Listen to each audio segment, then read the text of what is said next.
Anna thought she had seen every nightmare Port Charles could throw at her. She believed the past was finally buried, sealed tight beneath truth, justice, and time. But some ghosts don't rest. They wait, and this one had a pulse. It started with a feeling Anna couldn't shake, that quiet hum in her chest, the kind that whispers danger when logic says everything is fine. Faces passed her every day, familiar smiles, harmless conversations, polite nods. Yet one face lingered just a second too long in her memory. Sidwell, calm, polite, almost boring, almost. Anna hated almost. The more she replayed their encounters, the more wrong it felt. Sidwell's posture, his pauses, the way his eyes followed people, not with curiosity, but calculation. Anna joked to herself at first, brushing it off as stress. She even laughed once, telling herself she was chasing shadows again. But history had taught her something painful. When Anna Devane ignored her instincts, disaster followed. The truth didn't explode all at once. It crept in slowly, like a lover who knows exactly how to steal your breath. A document didn't match. A record disappeared. A voice on an old recording carried a familiar rhythm. Anna's heart skipped, then raced. She told herself it was impossible. She knew Faison was dead. She had mourned him, hunted him, survived him. She had closed that chapter with tears, anger, and relief. But the dead don't usually leave fingerprints. The final piece came when Anna saw Sidwell smile.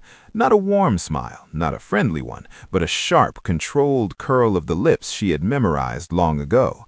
It was the same smile that once promised chaos wrapped in charm.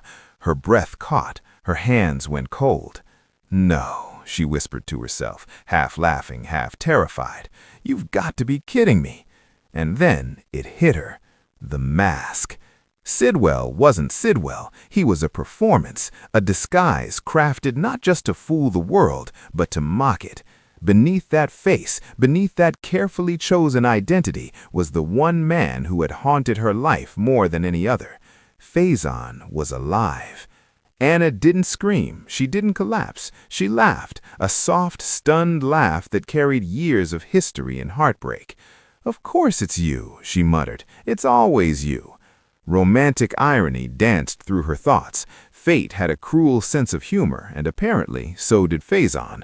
Of all the disguises, of all the ways to return from the grave, he chose elegance, he chose patience, he chose to stand close enough for Anna to feel his presence without realizing it. The revelation rewrote everything. Every strange moment suddenly made sense. Every missed clue clicked into place like puzzle pieces snapping together with brutal clarity. Faison hadn't survived by luck. He survived because he planned, because he understood Anna's mind almost as well as his own. And that terrified her, just a little. But fear was never the end of Anna's story. There was something almost romantic about it. Two minds locked in a dance that refused to end. Love twisted into obsession, history refusing to let go. Anna felt anger, yes, but also something dangerously close to admiration. Faison had cheated death again, and part of her hated herself for not being surprised. What made it worse, and funnier in the darkest way, was how close he had been this whole time. All those polite conversations, all those moments where Anna nodded kindly, never realizing she was face to face with her past, wearing someone else's skin. "Next time," she sighed, "try a mustache." The danger, however, was very real. Faison didn't return for nostalgia. He returned for control, for revenge, for unfinished business that burned brighter with every year he spent breathing in secret. Anna knew she couldn't confront him yet. That would be exactly what he wanted.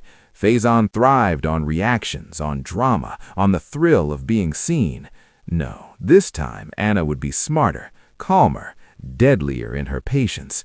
She would watch him, let him believe the mask was flawless, and maybe, just maybe, she'd enjoy the moment when it shattered, because the truth had power, and Anna held it now. As she walked away, her heart steadied. The game had changed, but she was still in it, older, wiser, and far less forgiving.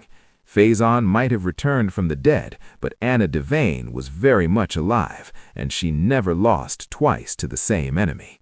Love, Hate, humor, danger, it all collided in that single realization.